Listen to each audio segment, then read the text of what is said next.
E a mensagem que o Espírito Santo colocou no meu coração essa noite são dois textos que estão no livro de Jeremias. Aleluia. Jeremias, capítulo 1, versículo 5. Jeremias, capítulo 1, versículo 5. E Jeremias, capítulo 18, versículo 3 adiante. Jeremias 1, versículo 5, que diz: Antes que eu te formasse no ventre, eu te conheci. E antes que saísse da madre, te santifiquei, e as nações te dei por profeta. Aleluia, Pai.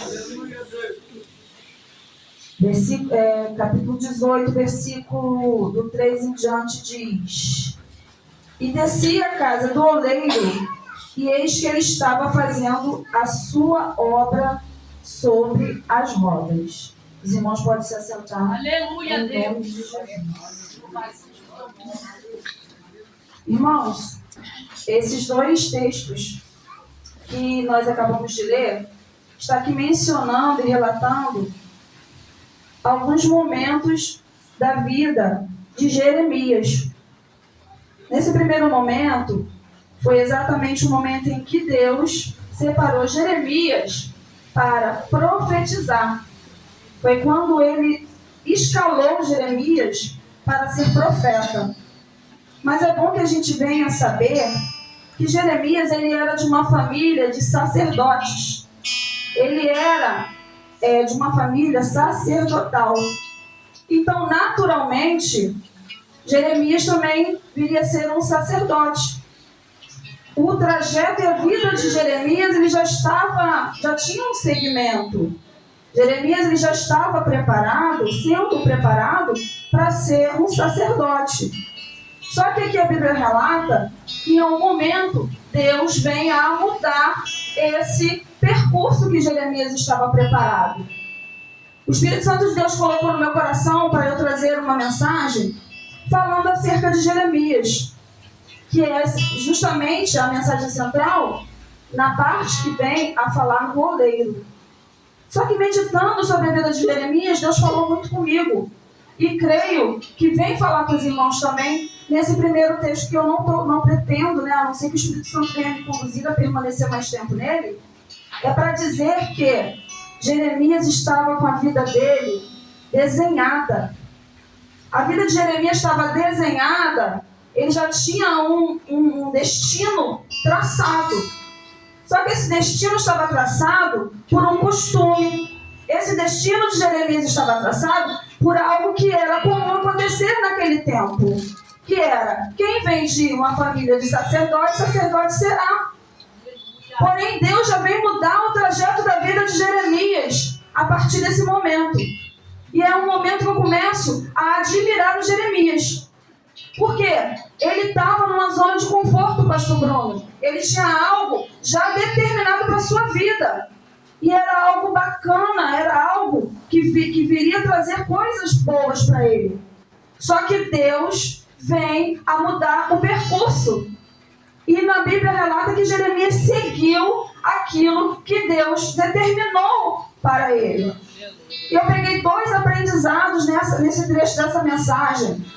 O primeiro é, se nós estivermos nos colocando na direção do Senhor, nós temos que estar preparados para que Ele venha a nos falar algo no qual a gente não está programado a fazer. Eu venho aprender com essa mensagem que nós, enquanto estivermos no posicionamento de fazer aquilo que Deus nos ordena, nós temos que estar preparados a atender a sua solicitação. O problema é que às vezes a gente quer fazer aquilo na qual a gente programou, planos que a gente fez na nossa vida. E é bacana a gente fazer planos. É legal a gente programar o nosso dia, programar aquilo, nossos sonhos, nossos anseios. É legal, é bacana. Só que eu como crente, você como crente, Você, como filho do Senhor, tem que alinhar os seus sonhos com os sonhos do Senhor. Alinhar os seus planos com os planos do Senhor. Perguntar ao Senhor se o seu plano é aquilo que Ele deseja para você. Se aquilo que você deseja no seu coração está alinhado naquilo que o Senhor preparou para você. Às vezes nós vamos viver coisas pequenas, porque sonhamos pequeno. Porque aceitamos aquilo que já nos foi imposto. Porque aceitamos aquilo que nos falam. E nessa noite, nesse momento, nessa mensagem, eu venho aprender uma coisa tremenda. Muitas vezes vão plantar na sua mente e na minha algo negativo. Jeremias, ele tinha um traçado na vida dele, algo que seria bom. Mas às vezes a gente permite que pessoas, situações e circunstâncias venham a traçar coisas ruins para nossas vidas e a gente aceita. Então, nesse momento, nessa mensagem, eu aprendo que a nossa vida está sobre a guarda do Senhor. Os planos do Senhor para mim e para a sua vida não são planos de derrota. Os planos do Senhor para mim e para a sua vida não é planos para que você venha a parar. Só que muitas vezes a gente dá ouvidos a coisas que nos é dita. Seu pai não era ninguém, então você também não vai ser ninguém. Na sua família ninguém prospera, então você também não vai prosperar. Mas nessa noite eu digo para você, baseado na palavra, que os planos do Senhor para a sua vida não é plano de derrota. Porque Ele te conhece desde o ventre da sua mãe. Ele te conhece no momento que Ele te formou.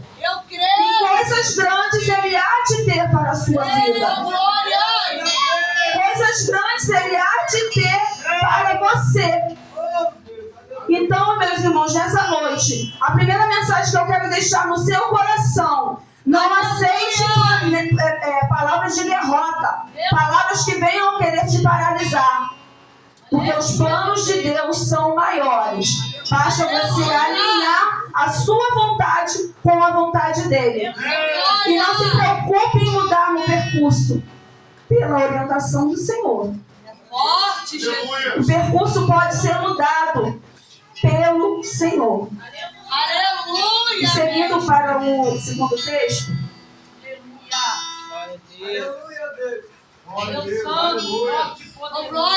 Também venha nos relatar o momento em que Deus fala com Jeremias e também dá uma ordem a Jeremias. Deus vem a falar com Jeremias para que ele venha a descer à casa do oleiro para falar com ele, porque lá ele iria falar algo com Jeremias. Deus tinha algo para falar com Jeremias acerca do povo de Israel. Só que ele dá uma ordem: desce e vá à casa do oleiro, que lá falarei contigo. E no texto vem relatar, irmãos, que Jeremias, quando chega à casa do oleiro, o oleiro já está trabalhando na sua obra. E me chamou a atenção, sabe isso? É engraçado que a palavra de Deus ela é tremenda, né? A gente ouve, a gente medita e ela vai mudando. Só que o Espírito Santo me prendeu num detalhe. Quando Jeremias chega à casa do oleiro, o oleiro já está trabalhando. Ele não esperou Jeremias chegar para ele começar a trabalhar, ele já estava fazendo a sua obra. Então eu já comecei a imaginar o oleiro trabalhando e Jeremias se pegou já o oleiro fazendo, né, a sua obra. E quantas vezes, né, meus irmãos, a gente não imagina o que o oleiro, venhamos entender nessa noite que o oleiro relatado nesse texto é o próprio Deus. Então eu já imaginei assim, Jeremias falando, Deus falando para Jeremias: Jeremias, dá um pulo aqui em casa. Vem aqui em casa que eu quero te mostrar algo. Deus falando para Jeremias: Jeremias, vem aqui que eu quero te mostrar algo. É como se o próprio Deus falasse: dá um pulinho aqui, que eu quero te mostrar algo. E a primeira coisa que Jeremias se deparou foi com o oleiro trabalhando. É como se Deus estivesse falando assim: pastor, Pastor Bruno, você está passando por isso aí, tudo que você está passando. Mas eu já estou trabalhando. Irmãos, vocês estão passando por cada coisa que vocês estão passando, mas eu já estou trabalhando. Você está passando por essa luta no seu trabalho, mas eu estou trabalhando. Você está passando por calúnia, por perseguição, mas eu não estou à toa. Embora você não esteja vendo, eu estou trabalhando. Muitas vezes a gente não percebe a mão de Deus trabalhando. Muitas vezes a gente pensa que Ele está sem fazer nada, está me deixando sozinho nessa situação. Mas é nesse momento que Ele vem atuar sobre a minha e a sua vida. Às vezes parece que Deus está em silêncio. Às vezes parece que Ele não nos deixou em determinada situação. Mas Ele está dizendo nessa noite, você está passando por isso, mas eu estou trabalhando. E Ele não começou a trabalhar quando Jeremias chegou. Jeremias chegou e ele já estava trabalhando. Antes de você passar pelo que você está passando, antes de você viver o que você está vivendo, Deus já estava trabalhando. Antes de você viver o que ainda há de vir, Deus já está trabalhando. Irmãos, nesse texto relata, se Ele é o oleiro, então nós somos quem? O vaso. Se Deus se coloca no papel de oleiro, eu e você somos o vaso. Só que para a gente ser vaso, a gente precisa passar por processos, irmãos. Antes de você se tornar um vaso de valor, com utilidade, você precisa passar por processos. Isso já foi dito aqui. Processos. O problema, irmão, é que tem barro querendo ser vaso sem passar pelo processo. Tem barro querendo ser vaso com utilidade sem passar pelo processo. É necessário que a gente venha entender que a gente, como barro, para se tornar vaso, é necessário passar pelo processo.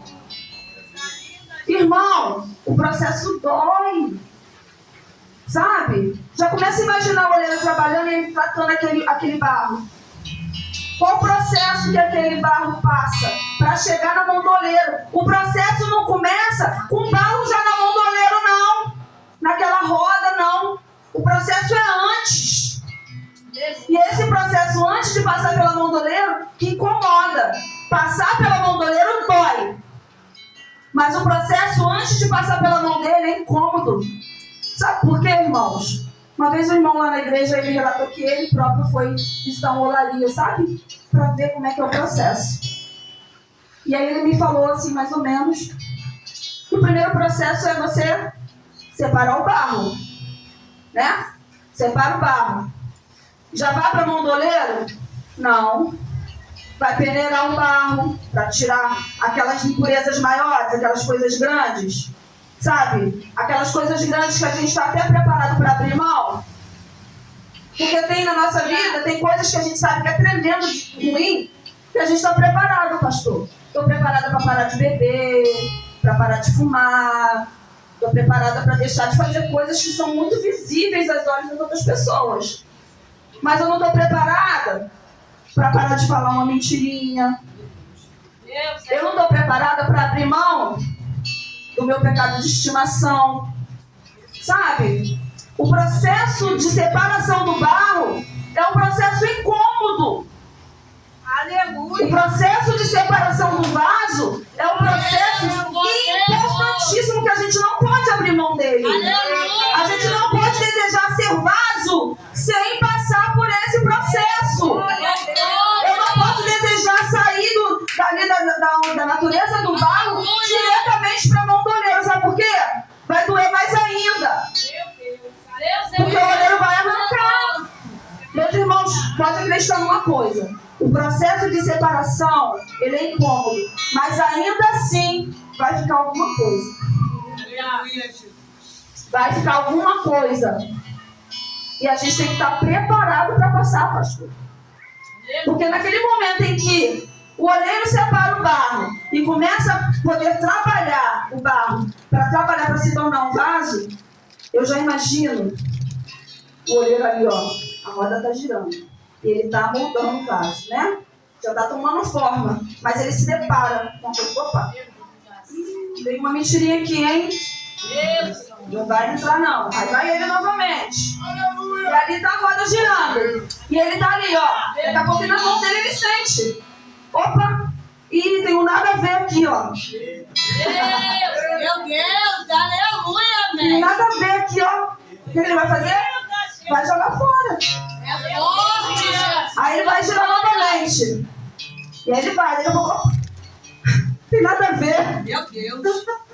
Vai embora. É esse processo que a gente tem que estar preparado enquanto vaso para passar. Sabe por quê? Porque se o oleiro insistir em colocar aquela matéria-prima para assar com essas deficiências, o vaso vai até se formar, sabia? Mas ele vai ser um vaso defeituoso. E sabe o que um vaso defeituoso faz? Ele tem utilidade? Tem. Mas ele é subutilizado. Meu Deus. Meus irmãos, vai ser subutilizado. O oleiro nessa noite quer preparar vasos de honra. Ele não quer preparar vaso para amparar a goteira. Ele não quer. É forte. Aí eu já começo a perguntar, você quer se formar um vaso para amparar a goteira? Não, não quero. Então vai ter que passar pelo processo de purificação do oleiro. Ele não vai deixar. O pior de tudo é que às vezes, pastor, eu vejo o vaso querendo se formar sozinho. Ele que vai se moldar. Ele que vai se moldar. Eu quero ser de tal forma. Tem vaso que acha que pode se moldar sozinho, sabe? E qual é o perigo disso? Vai se moldar. Tem vaso querendo determinar na mão do oleiro e falar assim, olha só, oleiro, eu quero ser alto, eu quero ter tal forma, e eu quero ser usado para o azeite mais puro. Às vezes, o barro quer dizer para o oleiro de que forma que ele quer ser e qual a utilidade. E é nesse momento que a gente, enquanto vaso, a gente se frustra, irmão. Sabe? Nessa noite, o Espírito Santo veio aqui, ele já falou comigo e falar contigo. Ele veio nos auxiliar a nos colocar em posição de vaso. Sabe por quê, irmãos? O vaso que não se submete à mão do oleiro, ele vai passar pelo processo várias vezes. Porque o vaso no texto, ele se desmanchou na mão do oleiro. Ele se quebrou na mão do oleiro. E foi necessário que o oleiro começasse tudo de novo. Então, por aquele todo processo que ele passou, aquele barro passou, ele vai passar tudo novamente. Vai ser amassado novamente, vai ser apertado novamente, vai ser moldado novamente. Quem quer que ficar sendo amassado constantemente? Glória a Deus. Como é que o pastor Bruno falou que tem que ficar dando murro em ponto de faca, gente? O Espírito Santo essa noite vem aqui nos dar cola.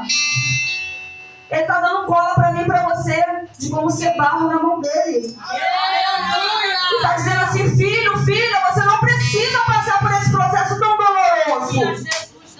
Você não precisa sofrer tanto na mão do oleiro. É uma vez só. Meu Deus. Passa, mas passa uma vez só e firme. Porque se ele tiver que quebrar, ele vai quebrar. Eu vejo o barro insistindo, sabe?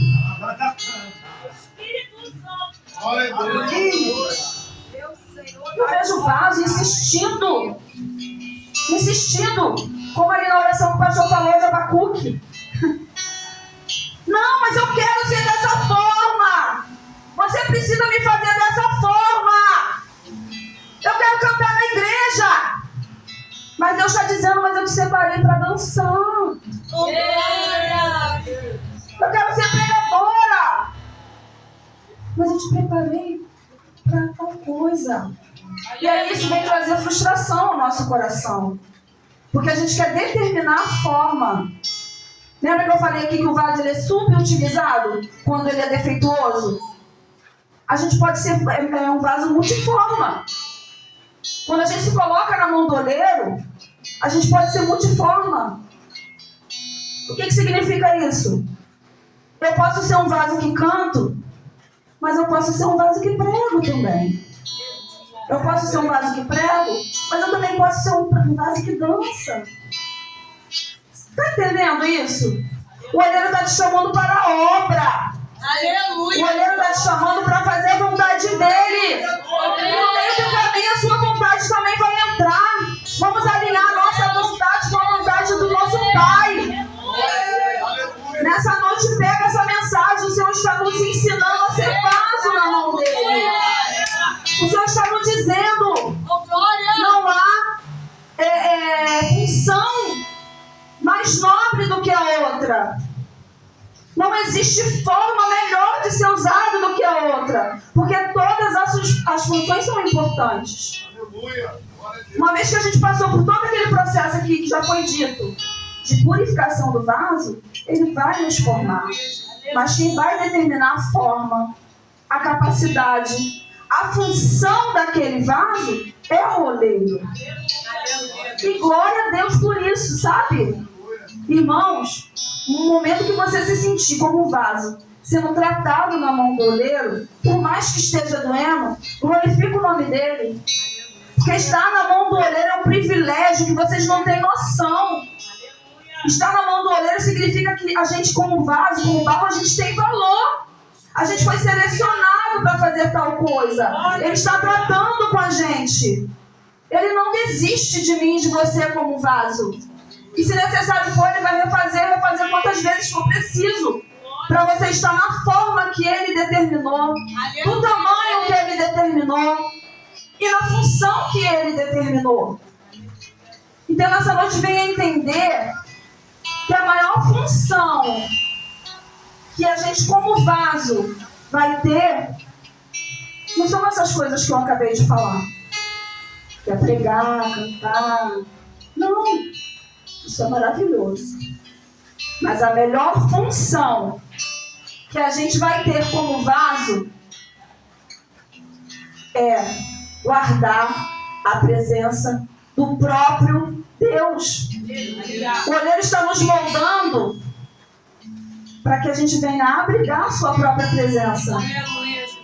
Nós, como vaso, temos multifunções, mas a principal, que o Espírito Santo quer que você saiba nessa noite e guarde no seu coração, é que você está sendo preparado, separado, está sendo purificado. Eu vejo aqui pessoas, cada uma num processo, sabe? Cada um está na sua etapa, na mão do oleiro. Não está todo mundo aqui na mesma condição, na mesma etapa. Cada um está numa parte do processo. Cada um aqui está num momento do processo de se preparar como barro na mão do oleiro. Não está todo mundo em igual condição. Eu não estou em igual condição que os irmãos estão, que o pastor Bruno está. Cada um está de acordo com o seu processo. Permita-se ser moldado na mão do oleiro. Para quando chegar no processo final, na etapa final, você esteja em condição de abrigar a presença do Senhor. E abrigar a presença do Senhor com excelência, sem rachadura. Porque se o oleiro pula etapa, pega um vaso que não passou por todos os processos e coloca no forno, ele vai ter rachadura, meu irmão. E o que é um vaso rachado? É um vaso que vem para cá, enche aqui e esvazia lá fora. É um vaso que está aqui, ó, o óleo está caindo, está enchendo, transborda. Mas saiu, esvazia de novo. Aleluia. Por quê? Porque tem rachadura para ser consertada. Meu irmão, não tenta consertar a rachadura você sozinho, porque você não é o oleiro. Aleluia. A gente, como vaso, nunca chegaremos ao patamar de oleiro. A gente, como vaso, a gente vai crescendo, sabe? A gente vai subindo, a gente vai chegar no mais alto patamar. Mas esse mais alto patamar nunca será o patamar do oleiro. Não queira ser você o oleiro da sua história, da sua vida. Aleluia. Coloca na mão daquele que tem a função de consertar, porque só ele consegue. Aleluia. Eu e você não vamos conseguir consertar nossas rachaduras sozinhos. Não vamos, porque quem nos convence daquilo que não é certo é o Espírito Santo de Deus. Aleluia. Ele veio para nos convencer Glória a e Deus. nos auxiliar. Então, naquele momento que você está passando pela mão do oleiro e não está suportando, Senhor, me ajuda a passar por esse processo, porque eu sei aonde eu estou indo. Então, meus irmãos, nessa noite, respeitando aqui o horário, eu quero deixar 2 mensagens para os irmãos do primeiro texto. Alinha os seus pensamentos, seus sonhos com o do Senhor. Coloca na mão dele, alinha. E nessa mensagem final, meus irmãos, se coloca na mão do oleiro Aleluia. para fazer conforme a sua vontade. Deus Porque poderoso. você veio e será capaz de suportar a própria presença do Senhor. Glória. Nessa noite eu quero agradecer a minha oportunidade. Glória a Deus.